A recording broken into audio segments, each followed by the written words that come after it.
Sir, अगर 60 minute में system ठीक नहीं हुआ तो इस बैंक का पूरा पैसा हैकर के पास चला जाएगा, लेकिन मुझसे हो जाएगा। तू भिखारी है। तू क्या ठीक करेगा ये बैंक?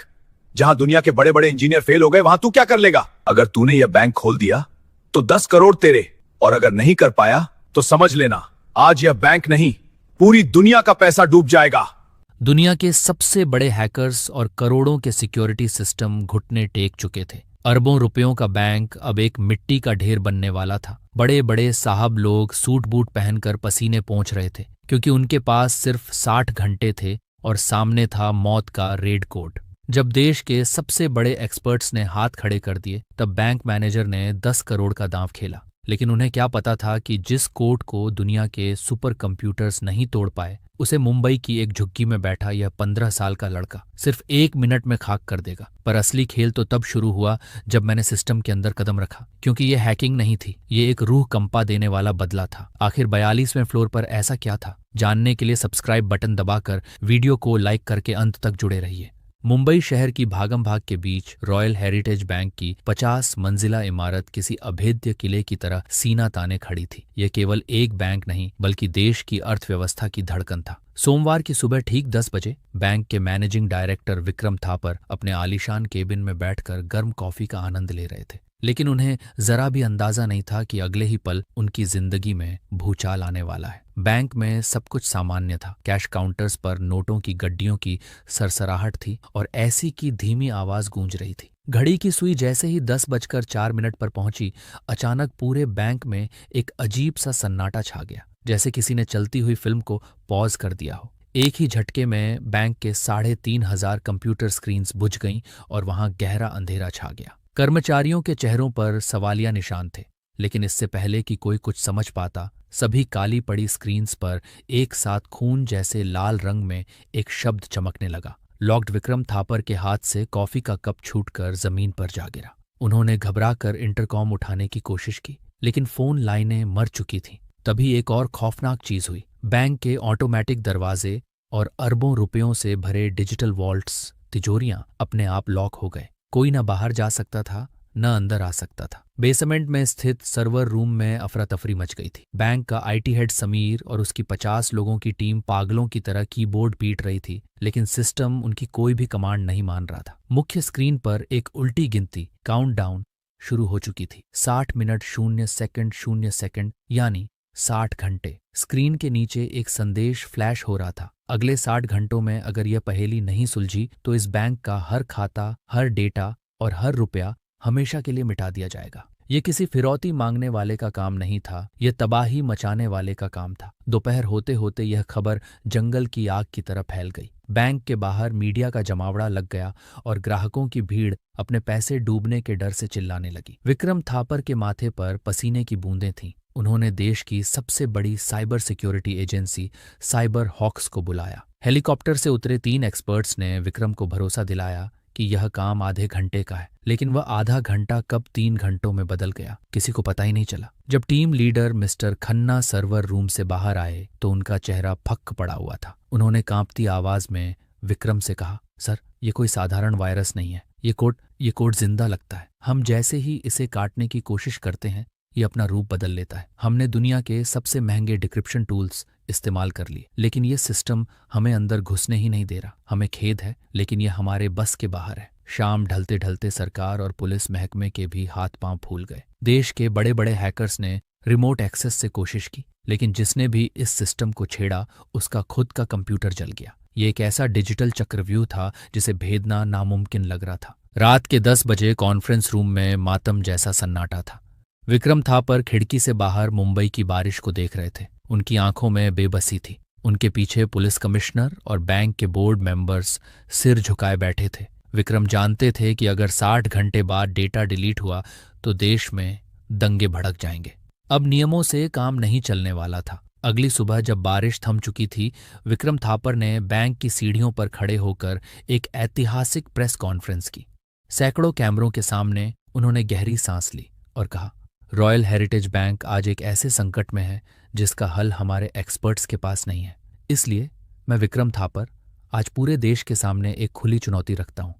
कोई भी, चाहे वो स्टूडेंट हो, फ्रीलांसर हो या कोई अंडरग्राउंड हैकर, जो कोई भी हमारे सिस्टम को अनलॉक करेगा और उस अपराधी का पता लगाएगा, उसे मैं नकद 10 करोड़ रुपए का इनाम दूंगा। साथ ही अगर उस पर कोई पुराना साइबर केस है तो उसे भी रफा दफा किया जाएगा। हमें बस समाधान चाहिए, अभी इसी वक्त। यह ऐलान होते ही पूरे देश में सनसनी फैल गई। हर न्यूज़ चैनल पर ब्रेकिंग न्यूज़ चल रही थी। 10 करोड़ का इनाम, कौन बचाएगा बैंक? सोशल मीडिया पर यह खबर आग की तरह वायरल हो गई। हजारों लोगों ने अपने लैपटॉप खोल लिए, लेकिन बैंक का सर्वर एक लोहे की दीवार बनकर खड़ा रहा। स्क्रीन पर वही चिढ़ाने वाला मैसेज आता, नाइस ट्राई बट नो। कोशिश अच्छी थी पर नहीं। इधर मुंबई की चकाचौंध से मीलों दूर धारावी की एक तंग और बदबूदार गली में टीन की छत वाली एक छोटी सी खोली में एक अलग ही कहानी शुरू हो रही थी। उस अंधेरे कमरे में कबाड़ से उठाए गए कंप्यूटर पार्ट्स का ढेर लगा था। वहां बैठा था 15 साल का आर्यन। दुबला पतला शरीर, बिखरे बाल और फटे हुए कपड़े। वह एक हाथ से वड़ा पाव खा रहा था और उसकी नजरें सामने चल रहे एक पुराने टीवी पर थीं, जहां विक्रम थापर इनाम की घोषणा कर रहे थे। आर्यन ने खाना छोड़ दिया। उसकी आंखों में एक अजीब सी चमक आ गई, जैसे किसी शिकारी को अपना शिकार मिल गया हो। उसने अपने टूटे हुए लैपटॉप की स्क्रीन पर नजर डाली, जहां हरे रंग के कोड तेजी से चल रहे थे। उसने धीरे से मुस्कुराते हुए कहा, इन सूट बूट वालों को लगता है कि सिस्टम को ताकत से तोड़ा जा सकता है, बेवकूफ। आर्यन ने अपनी उंगलियां कीबोर्ड पर रखीं। उसकी टाइपिंग की स्पीड इतनी तेज थी कि उंगलियां दिखाई भी नहीं दे रही थीं। उसने बैंक के सर्वर का एक चोर रास्ता, बैकडोर चेक किया। उसकी स्क्रीन पर भी वही लॉक्ड मैसेज आया जिसने दुनिया के बड़े बड़े इंजीनियरों को डरा रखा था। लेकिन आर्यन डरा नहीं। उसने अपनी जेब से एक पुरानी घिसी हुई पेन ड्राइव निकाली और उसे लैपटॉप में लगा दिया। चलो देखते हैं मिस्टर हैकर, तुम कितने होशियार हो। आर्यन बुदबुदाया और उसने एंटर बटन दबा दिया।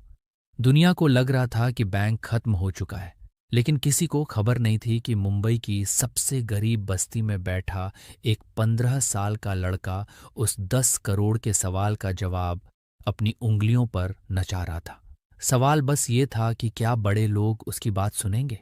धारावी की उन तंग और कीचड़ भरी गलियों से निकलकर जब आर्यन रॉयल हेरिटेज बैंक की गगनचुंबी इमारत के सामने पहुंचा तो उसे लगा जैसे वह किसी दूसरी दुनिया में आ गया हो। उसके कपड़े बारिश और पसीने से भीगे हुए थे। पैरों में पुरानी हवाई चप्पलें थीं और कंधे पर एक मैला कुचैला बैग लटका था जिसमें उसका वो खटारा लैपटॉप था। बैंक के बाहर का नज़ारा किसी युद्ध के मैदान जैसा था। पुलिस की गाड़ियों के सायरन गूंज रहे थे, मीडिया वाले चिल्ला रहे थे और हजारों लोगों की भीड़ पुलिस बैरिकेड्स तोड़ने की कोशिश कर रही थी। आर्यन ने भीड़ को चीरते हुए आगे बढ़ने की कोशिश की, लेकिन मेन गेट पर खड़े बंदूकधारी सुरक्षा गार्ड ने उसे देखते ही रोक दिया। गार्ड ने उसे ऊपर से नीचे तक घूरते हुए हिकारत से कहा, ऐ छोटू, यहां कोई भंडारा नहीं चल रहा, भाग यहां से। बड़े साहब लोग वैसे ही परेशान हैं। आर्यन ने अपनी सांसें संभाली और गार्ड की आंखों में आंखें डालकर कहा, साहब से कहो वो 10 करोड़ का इनामी आ गया है, मुझे अंदर जाना है। गार्ड और उसके साथी जोर जोर से हंस पड़े। अरे देखो, ये भिखारी बैंक बचाएगा। बेटा, यहां बड़े बड़े इंजीनियर अपने बाल नोच रहे हैं, तू जाकर कहीं और भीख मांग। आर्यन को गुस्सा नहीं आया, उसे ऐसी बेइज्जती की आदत थी। उसने कुछ नहीं कहा, बस चुपचाप अपनी जेब से अपना टूटा हुआ स्मार्टफोन निकाला। उसने फोन को बैंक के बाहर लगी विशाल डिजिटल स्क्रीन के नेटवर्क से कनेक्ट किया, जिस पर इस वक्त विक्रम थापर का चेहरा और हेल्प का मैसेज चल रहा था। आर्यन की उंगलियां फोन की स्क्रीन पर बिजली की तरह चलीं। ठीक 10 सेकंड बाद बैंक के बाहर लगी उस 50 फुट ऊंची स्क्रीन पर विक्रम थापर का चेहरा गायब हो गया और वहां काले बैकग्राउंड पर बड़े बड़े सफेद अक्षरों में लिखा आया, gate number 4 open for Aryan. ये देखते ही वहां सन्नाटा छा गया। गार्ड्स की हंसी उनके गले में ही अटक गई। अंदर कंट्रोल रूम में बैठे विक्रम थापर ने जब अपनी स्क्रीन पर यह मैसेज देखा तो वो अपनी कुर्सी से उछल पड़े। उन्होंने तुरंत वॉकी टॉकी पर चिल्लाया, गेट नंबर 4 पर जो भी लड़का खड़ा है उसे इज्जत से अंदर लेकर आओ अभी। 5 मिनट बाद आर्यन बैंक के आलीशान कॉन्फ्रेंस रूम में खड़ा था। वहां का तापमान बेहद ठंडा था और महंगे इत्र की खुशबू आ रही थी जो आर्यन के भीगे कपड़ों की बदबू से बिल्कुल अलग थी। सामने लंबी ओवल टेबल पर विक्रम थापर, पुलिस कमिश्नर और साइबर हॉक्स के हेड मिस्टर खन्ना बैठे थे। मिस्टर खन्ना ने आर्यन को देखते ही माथा पीट लिया। मिस्टर थापर, क्या आप मजाक कर रहे हैं? ये बच्चा, इसके हाथ में जो लैपटॉप है उससे तो वीडियो गेम भी ठीक से नहीं चलेगा। ये हमारा सर्वर क्या खाक ठीक करेगा? कमरे में मौजूद बाकी लोग भी दबी जुबान में हंसने लगे। आर्यन ने किसी की बात का जवाब नहीं दिया। वह सीधा मेन सर्वर टर्मिनल की ओर बढ़ा और कुर्सी खींचकर बैठ गया। उसने अपना पुराना लैपटॉप वहां मौजूद सुपर कंप्यूटर से कनेक्ट किया। मिस्टर खन्ना चिल्लाए, ए लड़के, छूना मत उसे। अगर एक भी गलत की स्ट्रोक लगा तो टाइमर और तेज हो जाएगा। आर्यन ने पलटकर खन्ना को देखा और अपनी शांत लेकिन भारी आवाज में कहा, अंकल, अगर शोर मचाने से सिस्टम खुलता तो अब तक आप लोग खोल चुके होते। अब मुझे मेरा काम करने दीजिए। कमरे में सन्नाटा पसर गया। आर्यन ने आंखें बंद की, एक गहरी सांस ली और कीबोर्ड पर हाथ रख दिया। जैसे ही उसकी उंगलियां चलीं, स्क्रीन पर चल रहे कोड का रंग बदलने लगा। जो कोड पहले लाल था वो धीरे धीरे पीला होने लगा। आर्यन की स्पीड इतनी तेज थी कि देखने वालों की पलकें झपकना भूल गईं। ये पॉलीमॉर्फिक कोड नहीं है, आर्यन ने टाइप करते हुए कहा। ये एक मिरर ट्रैप है। आप लोग बाहर से हमला रोकने की कोशिश कर रहे थे, लेकिन ये हमला बाहर से हो ही नहीं रहा। विक्रम थापर हैरान होकर आगे झुके। क्या मतलब? हमला बाहर से नहीं हो रहा? आर्यन ने एंटर की जोर से दबाई और स्क्रीन पर एक नक्शा खुल गया। सर, हैकर ने सिस्टम को ऐसे डिजाइन किया है कि हमें लगे हमला विदेश से हो रहा है, लेकिन सिग्नल का सोर्स इसी बिल्डिंग के अंदर से आ रहा है। ये सुनते ही पुलिस कमिश्नर और विक्रम के पैरों तले जमीन खिसक गई। बिल्डिंग के अंदर? लेकिन ये कैसे मुमकिन है? सर्वर रूम सील है। तभी अचानक स्क्रीन पर चल रहा टाइमर, जो 50 घंटे दिखा रहा था, एकदम से बदलकर 1 घंटा पर आ गया। यानी अब 60 घंटे नहीं, सिर्फ 1 घंटा बचा था। सिस्टम ने आर्यन की चालाकी पकड़ ली थी। स्पीकर से एक मशीनी और डरावनी आवाज गूंजी, बहुत अच्छे छोटे उस्ताद, तुमने मेरा पता तो लगा लिया, लेकिन अब खेल का नियम बदल गया है। तुम्हारे पास सिर्फ 60 मिनट हैं। अगर 1 घंटे में मुझे नहीं रोका तो बैंक का पूरा डेटा ब्लास्ट हो जाएगा। खन्ना घबराकर चिल्लाने लगे, मैंने कहा था इस बच्चे को मत आने दो, इसने सब बर्बाद कर दिया। लेकिन आर्यन के चेहरे पर डर नहीं था। उसने विक्रम की आंखों में देखा और कहा, सर, 10 करोड़ का चेक तैयार रखिए। मुझे पता चल गया है कि यह वायरस कहाँ से ऑपरेट हो रहा है। आर्यन ने स्क्रीन पर एक लोकेशन को पॉइंट किया। वह लोकेशन बैंक का 42वां फ्लोर था। विक्रम का चेहरा पीला पड़ गया। 42वां फ्लोर? वहां तो कोई नहीं जाता। वहां तो हमारा पुराना रिकॉर्ड रूम है, जो सालों से बंद पड़ा है। आर्यन खड़ा हो गया और अपना बैग कंधे पर टांगा। तो चलिए सर, हमें वहीं जाना होगा, क्योंकि आपका सिस्टम कंप्यूटर से हैक नहीं हुआ है, वहां कुछ और ही है। सस्पेंस अपने चरम पर था। एक 15 साल का लड़का, बैंक का मालिक और पुलिस कमिश्नर अब लिफ्ट की तरफ भाग रहे थे, जबकि घड़ी की सुइयां उनकी मौत की उल्टी गिनती गिन रही थी। 79 मिनट, 50 मिनट, 57 मिनट। 42वें फ्लोर पर ऐसा क्या था जो सालों से बंद था? और क्या आर्यन सच में डेटा बचा पाएगा, या वह खुद किसी बड़ी साजिश का शिकार होने जा रहा था? लिफ्ट की स्क्रीन पर 42 का नंबर फ्लैश हुआ और दरवाजा खुल गया। यह फ्लोर अंधेरे में डूबा था और वहां धूल की मोटी परत जमी हुई थी। विक्रम थापर, पुलिस कमिश्नर और आर्यन के साथ 4 हथियारबंद कमांडो अंदर दाखिल हुए। घड़ी की सुई अब केवल 20 मिनट दिखा रही थी। आर्यन अपने हाथ में पकड़े एक छोटे से डिवाइस की स्क्रीन को देख रहा था, जो सिग्नल की ताकत बता रहा था। जैसे जैसे वे फ्लोर के आखिरी छोर पर मौजूद एक पुराने केबिन की तरफ बढ़ रहे थे, डिवाइस की बीप तेज होती जा रही थी। आर्यन उस केबिन के दरवाजे के पास रुक गया। कमांडो ने लात मारकर दरवाजा खोला। सबको लगा था कि अंदर कोई खतरनाक हैकर अपने दर्जनों कंप्यूटरों के साथ बैठा होगा, लेकिन अंदर का नजारा देख सबके होश उड़ गए। केबिन खाली था, वहां कोई इंसान नहीं था। कमरे के बीचों बीच एक पुरानी टेबल पर केवल एक छोटा सा काला बॉक्स रखा था, जिसमें से नीली बत्तियां जल बुझ रही थीं। यह एक क्वांटम राउटर था, जो बैंक के मेन सर्वर से सीधे जुड़ा हुआ था। यह क्या है? विक्रम ने चिल्लाकर पूछा। आर्यन ने शांत स्वर में कहा, यह वो दिमाग है सर, जो आपके पूरे बैंक को निगल रहा है।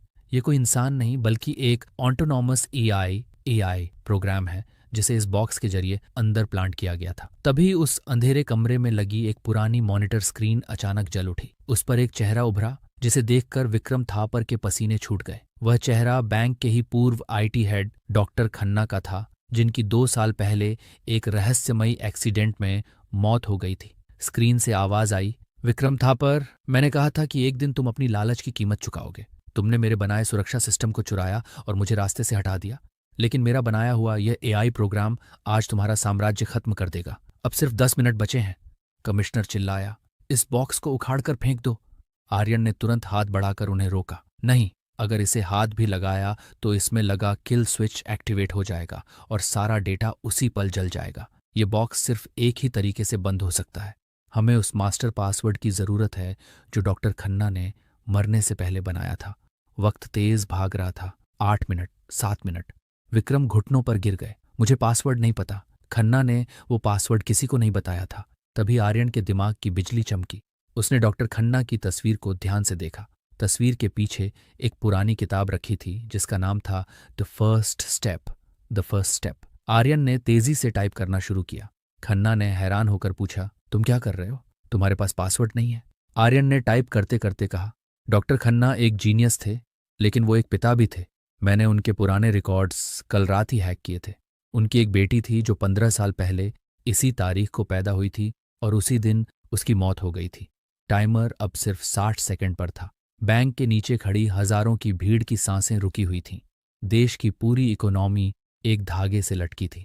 आर्यन ने अंतिम कोड डाला। ये कोड पासवर्ड नहीं बल्कि एक इमोशनल एल्गोरिदम था। उसने कीबोर्ड पर लिखा, rest in peace my angel. जैसे ही उसने एंटर दबाया, कमरे में एक गहरी खामोशी छा गई। टाइमर 001 पर रुक गया। लाल बत्तियां हरी हो गईं। स्क्रीन पर लिखा आया, सिस्टम रिस्टोर्ड। पूरे बैंक के दरवाजे खुल गए। कंप्यूटर सामान्य हो गए। विक्रम थापर ने राहत की सांस ली और वहीं जमीन पर बैठ गए। नीचे खड़ी भीड़ खुशी से झूम उठी। पुलिस कमिश्नर ने आर्यन के कंधे पर हाथ रखा। शाबाश लड़के, तुमने आज इतिहास रच दिया। कुछ देर बाद बैंक के मुख्य हॉल में मीडिया के सामने विक्रम थापर ने 10 करोड़ का चेक आर्यन की तरफ बढ़ाया। कैमरा की फ्लैश लाइट आर्यन की आंखों को चौंधिया रही थी, लेकिन आर्यन ने चेक हाथ में नहीं लिया। उसने शांत आवाज में माइक पर कहा, मुझे यह पैसे नहीं चाहिए सर। बस इस पैसे से उन लोगों की मदद कीजिए जिनका घर इस बैंक की वजह से उजड़ गया था, और धारावी में एक ऐसा स्कूल खोलिए जहां मेरे जैसे बच्चों को सही रास्ता दिखाया जा सके, न कि अपराधी बनाया जाए। आर्यन वहां से मुड़ा और भीड़ को चीरते हुए अपनी फटी हुई चप्पलें घिसटते हुए बाहर निकल गया। विक्रम चिल्लाते रह गए, रुको, तुम कौन हो? तुम्हारा पूरा नाम क्या है? आर्यन ने पीछे मुड़कर नहीं देखा, बस हाथ हिलाया और बारिश में कहीं ओझल हो गया। अगले दिन अखबारों की सुर्खी थी, एक गुमनाम फरिश्ते ने बचाया देश का अरबों रुपया। बैंक का सिस्टम तो ठीक हो गया था, लेकिन उस 15 साल के लड़के ने दुनिया को दिखा दिया कि असली ताकत महंगे सूट और बड़ी डिग्रियों में नहीं, बल्कि एक सही नीयत और तेज दिमाग में होती है।